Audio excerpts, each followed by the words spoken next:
Welcome to another video from Robotic Mower Services. What we have here is the upper chassis from a 300 series Automower, minus a couple little components like the joysticks here at the back and the joystick in the front. The main thing we have here is this part, and that's what we're going to go over today. We're going to go over how you take all this apart, because there are times where you got to make repairs to this kind of stuff. Like, let's say your keypad stopped working, or your stop switch just doesn't latch anymore, the stop button I should say, or the actual micro switch in underneath your stop button stops working. You know, maybe it got ran over, maybe you got to replace this piece up here. So here's how you're going to take all this stuff apart, and we're going to walk you through all the steps of it. Of course, now you do have to remove the top shell, and you do have to split the mower apart to get this far. We got plenty of videos that show how to do all that stuff. It's fairly straightforward between all the models of Automowers, splitting them apart. So once you get to this part here, that's where you run into the troubles of how do I get all this apart, because not so many people talk about that. And I will warn you, there are a bunch of springs in this area here compared to the rest of it. There's a lot of springs in this. When I say a lot, you got like, I think 3 back here, 1 up here. But, you know, the rest of the mower has basically none. So this is the one that can be a little tricky, because you have to get those springs in there just right. And if you're used to playing that game Perfection, it could be a little bit like that, where you go to take a screw out and all of a sudden it'd be like the timer going off in Perfection and you got pieces flying everywhere and you don't know where they came from. So we're going to flip this over, because that's where you got to start at. You got to start undoing screws on the bottom here, and we'll walk you through all this. Okay, as always, when we're doing any of these repairs here, you got to have your trusty T20 Torx bit available. And first thing you're going to do is remove these 4 screws right here around the HMI board. Leave the HMI board in there and just take these 4 screws out, and that's going to allow you to separate this cover right here from the upper chassis. So we'll take them out of there quick. And as always, we recommend that you do not use power tools for this, because they are metal screws going into plastic, and you can easily distort and just rip out the threads in the plastic components here.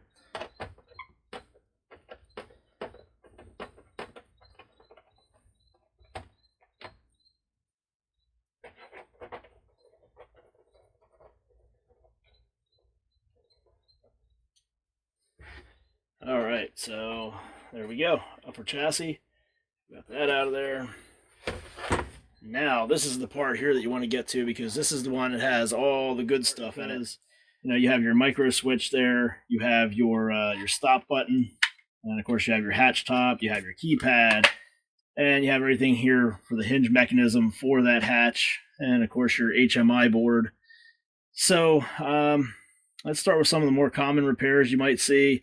Obviously the stop switch down here, the micro switch. If you go to start your mower and you get to the point where it says close the hatch to start the mower, and you close this and it just sits there and does nothing, and you open it back up and it's still giving that same message, then that means that this little switch back here has malfunctioned. Maybe the arm broke off of it, or it's just jammed up with dirt, and that's the issue, and that needs replaced. The other thing that goes on back here at the stop button is you get a bunch of dirt in there, and when you push this down, it doesn't quite latch the whole way. You got to really jam on it, and sometimes you got to hold that down and push up on the stop button to get it to latch. That's a common issue with the 400 series when you get all that dirt in there. Not as common on the 300 series, but it does happen every now and then. And then up here at the front, obviously we got our hinge mechanism in there. HMI board, that's one where if you have issues where like your screen goes blank or something, then you would have to remove it. So we're going to start by removing that, because we just want to get that out of the way so it doesn't get damaged. And to do that, when you're this far into the project, just wiggle that plug off there. And then this one right here, this thin one, this is the one that goes up to your keypad, and that just gently pulls out of that plug. So that's it there for removing everything, because your ribbon cable, we took it off when we pulled this away from the lower chassis. We took the ribbon cable off because it connects back to the other end at the main board, and there's another piece that goes on up there, but since we knew we were going to be working on this, it was just easier to disconnect everything there and have it out of the way. So now to remove the main board the rest of the way, You can see there's 2 tabs up here that it slides into. There's 2 tabs back here that hold it in place. It's going to pull back on them gently, and that'll come right out of there. And that has your screen on it for your mower and everything. Now the keypad, this is interesting because if you have an issue with your keypad, you can order this keypad for most of the models, and it sticks on there like a, like a decal. And you have this ribbon cable that comes back here, plugs into the HMI board. And it's really bizarre because as of right now, I mean, this could always change, especially since I'm putting this out there to the public. This keypad by itself for these 300 series mowers is the same price for just the keypad as it would be if you ordered this cover piece here with the keypad already installed on it. So you wouldn't get the stop switch or the hatch and any of this other stuff, but I mean, for the same money, why not get this piece? And I'll show you here once we get this stripped down a little bit more exactly what I'm talking about. So we'll move on here. We'll remove this micro switch here for your stop button. Again, that's an easy one to do. There's a little tab right here that locks it into place. So if you just pry over on that, you can wiggle that switch right up out of there. Really easy, really simple. And that's the little micro switch right there. You can see it's got the little plunger on it and little arm right there that pushes against it, and that's it. There's a grommet right here where it passes through that notch in the cover. So that's out of the way. Now your stop button and all that, you got 2 screws right here. Underneath here you have 1 spring, and then you have 2 other ones that you can't really see from the outside. There's 2 other ones that press against the orange stop button. So we're going to go ahead and we're going to remove these 2 screws here, and we're going to hold down on this black part as we do it so that nothing comes flying up out of here at us. And just as a warning, anytime you're messing with anything where you know there's springs in there or spring tension, you should always wear safety glasses.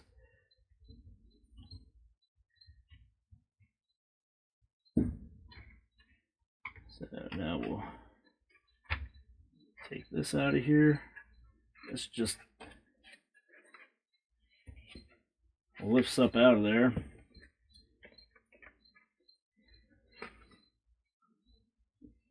Right here, there's gosh, it's kind of hard to see with my lighting. Right here, you can see there's a little clip there. It clips down over. So this just lifts right up out of there. I wanted to make sure I got this out of the way. I was trying to hold it, but I didn't have my hands in the right spot. So you just pry that out a little bit with your fingertips, and that all comes out. It's one assembly. And there's your 3 springs that I was talking about.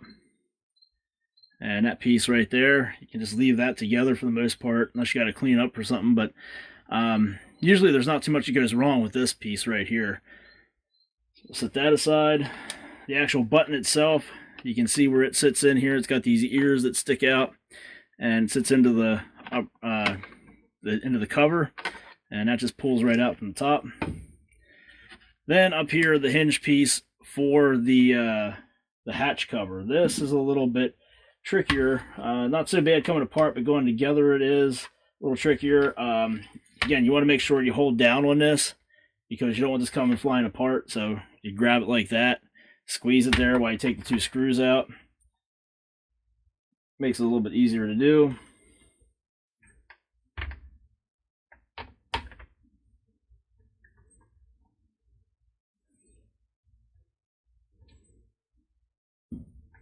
And then just lift up on this gently.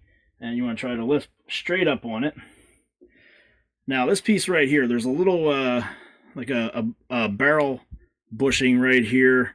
This piece right there, it's got these 2 little, my camera's out of focus there, sorry about that. It's got these 2 little ears that stick out on there, and they line up in this slot right here on your hatch lid. And that just, you can see that just sits right here, down in these grooves right here. It's got the ears sticking out, and they sit right down in these grooves that are cut out here on the cover. And you got a spring, and that spring to take it off, just pull it right off there. Actually, we'll leave that off because I wanted to show you this. This is what I'm talking about. If you go to order this keypad, at least this is right the way this is the way it is right now. This could always change, so you can't hold me to this. But right now, if you order this keypad, this decal right here with your buttons in it, that has this ribbon cable attached to it. You know, there's some electronics back there. This part right here, you get this, and it's going to be, I think it's around $55 or so, something like that right now. But it's the same price if you get this entire assembly here with this already on it from the factory. So that's why we stock this part like this, because why not? You know, if you have this part right here and you're pulling that old one off, you gotta have to make sure that you have all the adhesive off. There's no dirt in there and everything to get a good seal. Otherwise, moisture is going to get in there and ruin your circuit boards. So it's just as easy to get one that you already know is clean and fresh and new, and you're 99% sure that it's going to be sealed up really good because it came from the factory that way. So that's why we do that. We sell it that way. Available on our website. Check that out. So now that we've got that all taken apart like that, now we can go ahead and put it back together. And that's the fun part, because like I said, you got this spring up here in the front, and that can always be a little tricky. Now we'll put that back on there on that arm like so, and then we have to put the lid back in there. We're going to line it up with the notches here. Just got to kind of wiggle it in there.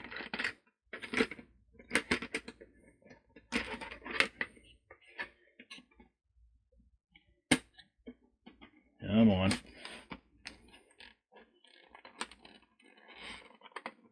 There we go. This pops right in there. Now we have that in there. Here's the part where you got to watch, because this throws a lot of people off.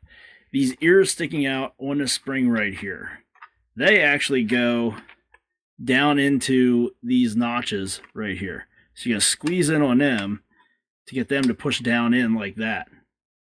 See that there? There's ears on the spring, they fit down in there. And then this one is going to get folded over by this black piece. So this piece, remember how I said it has the two little ears sticking out here on this bushing piece, and that goes down in here. The ears sit down in this slot right here. So you're going to get that all lined up. Make sure you have those ears lined up with the slot.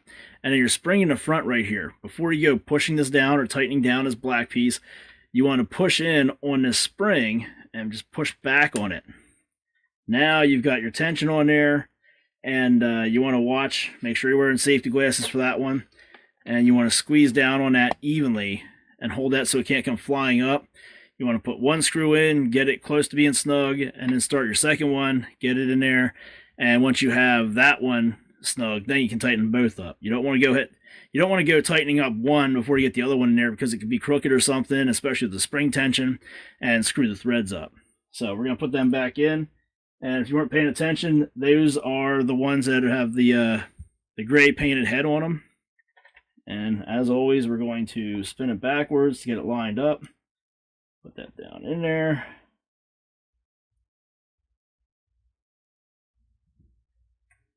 The second one, spin it backwards till it pops down in. There we go. So now we got them both started. We're going to tighten that one down and tighten this one down. And there we go. There's our hatch. The spring pressure's on it just right, because now when you hit the stop button, it's going to come flinging open like that. So that part's good to go. Now we'll go back here to the stop button, and again we'll start with the stop button, getting it wiggled into place here. And what I was going to say is, again, you want to make sure you're wearing safety glasses, because you got all these springs you're messing with. Now you have these two springs here. They're going to go into these recessed areas right here on the stop button, and then of course, whoops, this piece right here fits one way only up through there. So set this down here, put this back together like that, and we'll drop all this into place. Now this one here, you do get a little bit of help because it has these tabs on the front, like I was telling you about. You have to hold this and then pry out on them a little bit to get it to come out. So you put all this down in there, that's going to snap down in, and it's going to help you out a little bit, but it's also trying to pull away from the holes where your screws go. So you want to make sure to hold down on that evenly. And again, these are the screws that have the gray painted head. And you're going to start them backwards to get them lined up and popped into place. And just like on the front, you're going to go so far. And then you're going to put the other one in. And then once you have them both in, then you can tighten them up.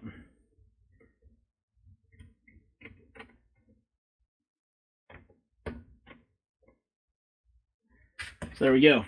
That's all into place. You can see that latch is there, and if we hit the stop button, it's going to fling open nice and clean and crisp. So if you had problems with your hatch opening, that's how you check all that stuff out. That's how you clean the dirt out of here. Down here at your stop button, that's how you make sure your spring is working properly up here to get the hatch to come open the proper way. That takes care of all that stuff. Now, since we're this far, we're going to put our HMI board back in here. HMI board, the screen on the front. And you're just going to push that up into these tabs, or these little tabs up here that slides into. And then clip it into the ones in the back. And that's it. That one's in place. Now you can connect your ribbon cable here for your keypad. That's all done. And we have our micro switch here for our stop button, and that, remember, we have a little ear that holds it in place that latches over it. The arm, the metal arm, goes towards the flat piece here, the activator on stop button.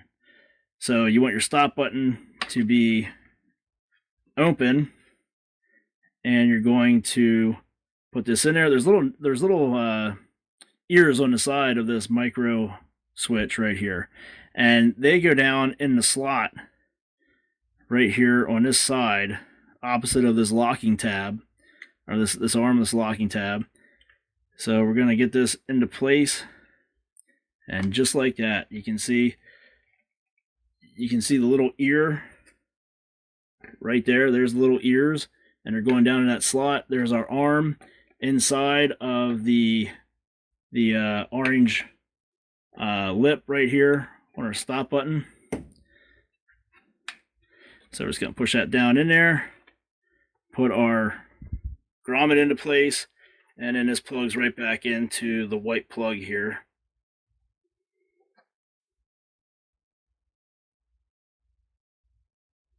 Just like that. So there we go. Our little stop switch is in place. When you latch the top down, you can see it just pushed that arm in there. When you release it, it lets the arm out. And that's what tells the mower that the top is closed and it's good to go. So that's it there. That's everything for putting this back together. That's your different components here in this top piece. Now when you go to put this back onto the upper chassis, there's a sealing strip that goes in here, right here in this area. This is where it starts at, comes around, and then goes back out here. So you want to make sure to replace that so you don't get any moisture or dirt debris in there. We're not going to take the time to do that. We're just going to put this back together here to show you how it goes. And then you're going to put your screws back in your 4 holes down here. And it's the same thing again, where you want to just get them all started and go around and get them all started, get them snugged down before you go tightening them all down. You don't want to just run one in there and tighten it down the whole way and then try to go to the next one and the next one, because by the time you get to the 4th one, it's going to be out of line, and you're going to end up stripping out the threads in the upper chassis. So we're just going to put 2 of them in here. You get the idea. You're going to have the other 2 screws in there, obviously, and that's it there. Now, if you have a 315X or your 310 or 315, has Automower connect board. Now that would fasten in right here. You would have to remove it to get in here to these screws to get them out, to be able to take this apart. Excuse me, to be able to take this apart. So obviously this one, we just threw this together like I was saying to be able to show you this. We didn't have the connect board up here. I thought I had one laying here. I was going to show you how it went, but at any rate, yeah, they fasten in here, these two legs. But that's it. Then you're all back together. Now, when you go to put this back on your lower chassis, you're not quite done with the sealing strips yet, because you're going to need the sealing strip that sits in the lower chassis to go around the outside here, around the whole way here around the outside. And then you need the one that goes here around your cutting components, your height adjuster and all that stuff, and your cutting motor. So that's a short one, and then you have a longer one that goes around here. So this one actually has a total of 3 sealing strips. You got the outside one, this one, and then the one here for around the HDMI board, where on your 400 series mowers you go to do this, and obviously you don't have this because you have electric height adjustment. Everything's contained inside of that. So that's it there. That's how you remove all this stuff in the upper chassis of 300 series Automower. One thing I should point out, this component right here, this piece I was talking about replacing with the screen on it, the keypad piece, this is different between a 315X, 315, and a 310. The 310 has a smaller screen on it. So this is a 310, this has the small one. Your 315 and 315X will be just slightly bigger. Something to keep in mind when you're going to replace that. Another thing I will point out, we have had some issues where people go to open up their mower to see what's going on with it or to start it, and it's saying that they're locked out. And it, every time they open it up, it gets further and further away from counting down to 0. It keeps saying they're locked out for 5 minutes and 10 minutes, and some people, they're getting up there over an hour. And the reason for that is because the buttons are sticking on the keypad. You might have an issue where you go out there and you go to enter your PIN code, and you really got to press down on the button because it's just starting to fail, or they're starting to stick a little bit. And what will happen is 1 or 2 of the buttons will get stuck down. And every time you open this up and it's asking for the PIN code, that button's stuck down, and it's automatically entering that number 4 times and telling you it's denied, it was the wrong PIN code. And it's doing that so fast that you don't even see it, and it just keeps locking you out for longer and longer. So that's one of the reasons why you might have to replace this keypad. I should have mentioned that earlier when I was saying about the reasons for replacing or fixing some of these components, but that's the big issue we see and the big reason to replace the keypad there. So just a little bit of extra information for you. And again, we have these parts available on our website, www.roboticmowerservices.com. If you can't find anything you're looking for on there, shoot us an email, roboticmowerservices@gmail.com. That's going to do it for this video here. Be sure to subscribe to this channel, and thanks for watching.